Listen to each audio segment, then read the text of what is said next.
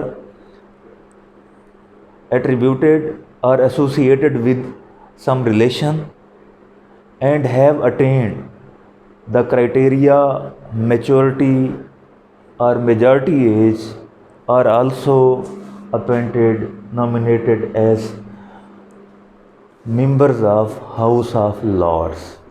یعنی crown family سے، king family سے، رائل فیملی سے بھی ممبر لیے جاتے ہیں. ان کے علاوہ لائف پیئرز وہ پیئرز ہیں، وہ ممبرانز ہیں ہاؤس آف لارڈ کے جو لائف ٹائم کے لیے اپائنٹ ہوتے ہیں. ان میں یوزولی لائف پیریج ایکٹ 1958 کی پرووینس کو فالو کرتے ہوئے، کمپلائنس کرتے ہوئے ان کی اپائنٹمنٹ ہوتی ہے. اور ان کے لیے کامنلی جیسے منسٹرز ہیں، سپیکرز ہیں، ان کو جو ہے یہ لائف پیریج کا ٹائٹل دیا جاتا ہے، ممبرشپ دی جاتی ہے. اور یہ لائف پیر جو ہے کیونکہ ان کے پاس واسٹ ایکسپیرینس ہوتا ہے، وسیع تجربہ ہوتا ہے، واسٹ ایکسپوئر ہوتا ہے، that's why they are also made part of house of Lord's.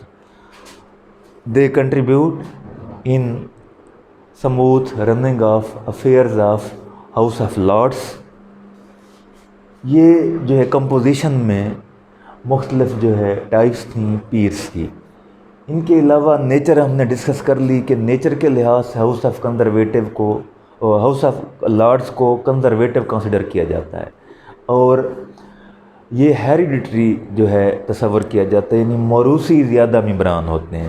اگر ایک جو ہے کسی کا گرینڈ فادر جو ہے وہ لارڈ تھا تو اس کا پوتا اگر اس کرائٹیریے پہ جو میچورٹی ایج ہے اس پہ کم کرتا ہے تو اسے ہاؤس آف لارڈ کا ممبر بنا دیا جاتا ہے، لارڈ شپ اسے دی جاتی ہے.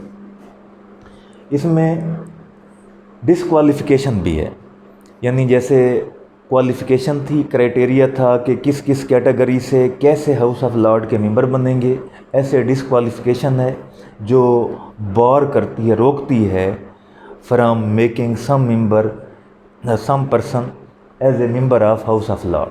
پہلی جو ڈسکوالیفیکیشن ہے وہ انسین یعنی پاگل آدمی کو، لیونیٹک کو، جنونی کو، میڈ کو ہاؤس آف لارڈ کا ممبر نہیں بنایا جاتا.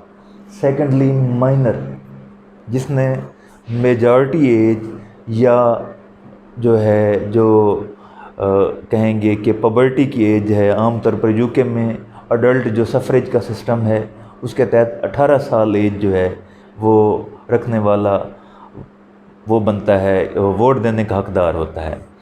21 سال سے پھر جو ہے ممبر بنائے جاتے ہیں. تو اگر یہ مینر ہے، اس کرائٹیریے پہ پورا نہیں اترتا ایج کے، تو وہ بھی ڈسکوالیفیکیشن میں آئے گا. تھرڈ کنوکٹ ہے، سزا یافتہ، یعنی کسی بھی کرمنل کیس میں اسے کنوکشن ہوئی ہے. He has been declared as guilty and sentenced to imprisonment or conviction. اسے گلٹی قرار دیا گیا ہے اور اسے سزا کا مستحق قرار دیا گیا ہے، سزا دی گئی ہے.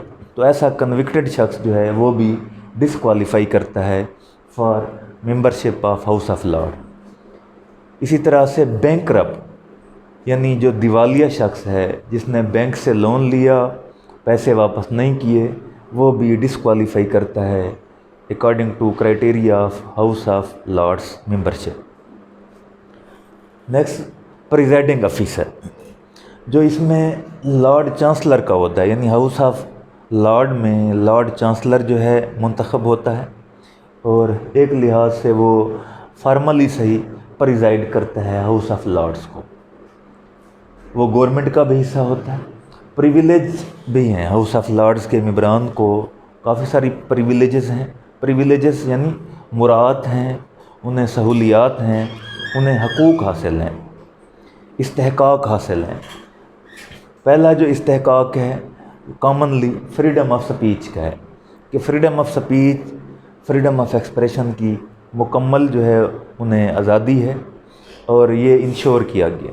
اور یہ صرف ہاؤس آف لارڈ نہیں، دنیا بھر کے جتنی بھی آپ پارلیمنٹس کے رولز اٹھائیں گے، ان کے کانسٹیٹیوشن اٹھائیں گے، ہر سویلائز کنٹری کے کانسٹیٹیوشن میں پارلیمنٹ کے ممبران کو مکمل فریڈم آف سپیچ دی گئی ہے۔ سیکنڈلی، فری ایکسیس ٹو سورن، جو سورن پاور ہے اس تک فری ایکسیس ہے ہاؤس آف لارڈز کے ممبران کو، وہاں پہ کنگ ہے، کوئین ہے، اس سے مل سکتے ہیں، یہ اپنی اوپینین کو پبلش کرا سکتے ہیں، اور انہیں اریسٹ سے بھی فریڈم ہے، یعنی اگر سیشن جاری ہے تو سیشن سے 40 دن پہلے اور 40 دن بعد انہیں اریسٹ نہیں کیا جا سکتا۔ اس کے علاوہ ٹرائل ہے امپیچمنٹ کیسز کا، یعنی مواخذہ کرنا ہے ممبران کا، مختلف ادارہ جات کے سربراہوں کا، تو انہیں وہ ٹرائل جو ہے کے لیے بھی استحقاق حاصل ہے، مواخذہ کر سکتے ہیں۔ ہاؤس آف لارڈ جو ہے کسی بھی اتھارٹی، سرکاری شخصیت کا مواخذہ کر سکتی۔ فنکشنز میں سب سے پہلا اہم، امپورٹنٹ اور سب سے جو ہے وائٹل فنکشن ان کا وہ لیجسلیٹو پاور ہے۔ ہاؤس آف لارڈ یعنی پارلیمنٹ کا حصہ ہے، تو پارلیمنٹ ان کی 2 ایوانی ہے، تو بڑا اپر ہاؤس آف لارڈ ہے، پارلیمنٹ کا حصہ ہوتے ہوئے پارلیمنٹ کا مین کام ہوتا ہے لیجسلیشن، قانون سازی۔ تو یہ ہاؤس آف لارڈ کے جو ممبران ہیں لیجسلیٹو پاور رکھتے ہیں، یعنی یہ لیجسلیشن کرتے ہیں، قانون سازی کرتے ہیں، اور یہ پاورز ان کی کس طرح سے ہیں، یہ منی بل ہے، نان منی بل ہے، اس کے حوالے سے یو کے کانسٹیٹیوشن میں جو وہاں پہ مختلف جو پیسز شامل ہیں، یعنی وہ سیٹلمنٹ ایکٹ ہے، پارلیمنٹ ایکٹ ہے، اس کے تحت ان کو وہ کیا کہیں پاورز دی گئی ہیں کہ ان پاورز کے تحت یہ لیجسلیشن کریں گے۔ منی بل ہے، منی بل ہاؤس آف کامن میں آتے ہیں یوزولی، اس میں ہاؤس آف لارڈز کی جو ہے انفلوئنس کو تھوڑا کرٹیل کر دیا گیا۔ نان منی بل میں ہاؤس آف لارڈ سے اسینٹ لی جاتی ہے، اور کوئی بل اگر ہاؤس آف کامن سے پاس ہوا ہے، ہاؤس آف لارڈ بھی اسے پاس کر دیتا ہے بل کو، تو کنگ یا کوئین وہ اس کے لیے لازمی ہو جائے گا کہ اس بل کو کیا کرے، اسینٹ دے، اس کو جو ہے منظور کرے۔ لیجسلیٹو پاورز ہیں۔ ایسے ایگزیکٹو پاورز بھی ہیں، انتظامیہ کے جو مختلف شعبہ جات ہیں ان کو دیکھ سکتے ہیں، جوریز کیسے کام کر رہی ہیں، ایگزیکٹو کی مشینری کیسے کر رہی ہے کام، امپیچمنٹ کر سکتے ہیں، ایون جو ہے گورنمنٹ کی جو وہ ہے منسٹرز ہیں، کیبنٹ ہے، اس کا مواخذہ کر سکتے ہیں۔ تو یہ انتظامی جو ہے وہ اختیارات بھی ہاؤس آف لارڈز کو حاصل ہیں۔ تیسرا جوڈیشل پاور، یعنی جیسے جوڈیشری کے طور پر جو ہے فیصلے کرنا، یہ لارڈ آف اپیل ہم نے پڑھا ہے، 9 ممبران کافی عرصے سے یو کے میں وہ لارڈ آف اپیل تھے، یعنی اپیلیں جو ہے وہاں پہ سماعت ہوتی تھی، لیکن اب جو ہے with the passage of time اور ڈیولپمنٹ کے ساتھ لارڈ آف اپیل کی بجائے وہاں پہ بھی سپریم کورٹ جو ہے یو کے کی، اس کے پاس زیادہ پاورز ہیں۔ بہرحال despite of this, house of Lords has judicial powers. یہ جوڈیشل پاورز ہیں امپیچمنٹ کے حوالے سے، ٹرائل کے حوالے سے، وہ ٹرائل جو ہے اگر چل رہا ہے انٹیگریٹی کے حوالے سے، فیلونی کے حوالے سے، یہ 3 جو ہے اہم پاورز ان کو حاصل ہیں۔ یہ ہاؤس آف لارڈز کی مین ٹریٹس تھیں، مین ایٹریبیوٹس کہہ لیں۔ آگے مین 3 فنکشنز، لیجسلیٹو، ایگزیکٹو سے مراد انتظامی، اور تھرڈ جو ہے جوڈیشل پاورز، یہ انہیں حاصل ہیں۔ اسے ہم کنکلوڈ کریں گے کہ ہاؤس آف لارڈ جو ہے یو کے کا اولڈسٹ جو ہے ادارہ ہے، اور یہ یو کے کی پارلیمنٹ میں اسے اپر ہاؤس قرار دیا جاتا ہے۔ اس کے ممبران جو ہیں انہیں کافی ساری پریویلیجز حاصل ہیں، اور ممبرانز کی کوالیفیکیشن ڈسکوالیفیکیشن کے کرائٹیریے جو ہے ان کے کانسٹیٹیوشن میں، مختلف ایکٹس میں ویل سیٹلڈ ہیں۔ وہاں کا جو ہاؤس آف لارڈ کا ممبر بنتا ہے اسے پریویلیج کے ساتھ ساتھ وہاں اس ملک میں اور دنیا بھر میں استحقاق بھی ملتا ہے اور ایک ڈگنیٹی اور اسٹیم بھی حاصل ہوتی ہے. بس.